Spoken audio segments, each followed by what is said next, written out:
So, nalagyan na natin siya ng sabaw. Fast forward.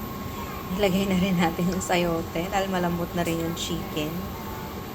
So, ayan. Another palambot. Nag-add lang po ako ng konting asin din dito. Kasi kulang yung patis kanina. Pero konti lang sa nagpatis na. Ayan. Okay.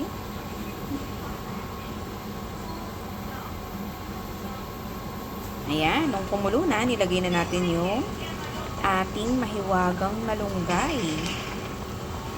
Tsaka yung ating siling haba. Para mas masarap siya. Kidoki na ito.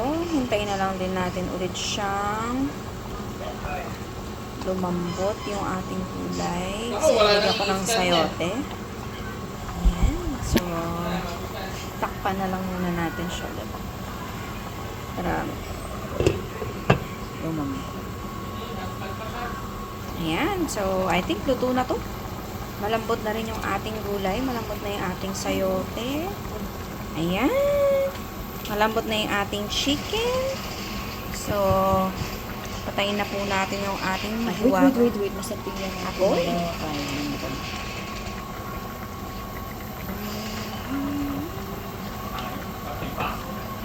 Ayan, ako.